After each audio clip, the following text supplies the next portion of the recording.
We started down in the biology, the internal networks. But when you zoom out, those organic pathways don't end. They merge.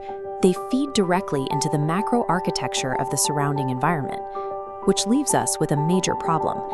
When you are suddenly dropped into a structure this massive, how do you navigate it? The instinct is to try to force your will on it, to look for the override switch. But you don't control the system. You don't design it. You don't rewrite its rules. The architecture is entirely fixed.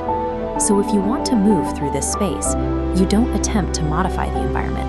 You have to change how you interface with it. Think back to the concept of friction. Mechanically, friction is what happens when you try to force your individual rules against the natural flow of an established environment. This flow state network model shows what that resistance looks like. When a user pushes against the current, the system outputs three immediate penalties: energy exhaustion, processing lag, and ultimately, system-level rejection. Notice what the network does next. It doesn't break. It simply routes its resources around the resistance, effectively isolating the user from the rest of the stream. But watch what happens the exact second that opposing force is dropped. The bottleneck clears. The flow equalizes. Because the environment is unyielding, the energy required to oppose it eventually exceeds the energy the system provides back. To remain a functional part of the network, you have to stop fighting the current. So if control is off the table, what is the objective? The answer is understanding. Pure observational mastery. This schematic shows what we call system awareness. You have to identify exactly how the environment moves. You observe what actions the simulation mathematically rewards and what it simply ignores. To achieve that, you memorize its three fixed constraints: the speed of the data streams, the spatial limits of the grid, and the strict requirements for energy allocation. Observing and submitting to these rigid rules is not a loss of agency. Understanding the constraints is the exact prerequisite to mastering your own outcomes.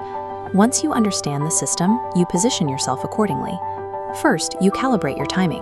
You step perfectly in sync with the shifting infrastructure, moving only when the paths open. Next, your energy. You allocate your momentum strictly toward pathways that provide forward motion, abandoning any static routes. And finally, your direction. You stop swimming against the tide and lock in to ride the dominant current. Every second is a decision. Every perfectly timed, energy-efficient decision, compounding on the last one, across thousands of micro-interactions. The result is a state of frictionless movement. This is strategic adaptation. The exact mathematical moment where your inputs perfectly match the system's unyielding constraints. Now, take that frictionless movement and scale it up. When that harmony is sustained across the entire macro environment, the output is absolute optimization. Scaling without crashing, balancing without lag, optimizing without stopping. Millions of individual actions flowing in uninterrupted rivers. At this scale, the system functions at its maximum theoretical capacity, where the distance between intention and execution disappears.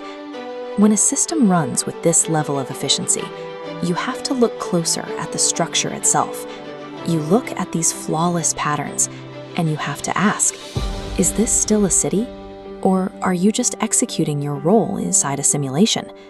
And if you are, where does the friction actually go?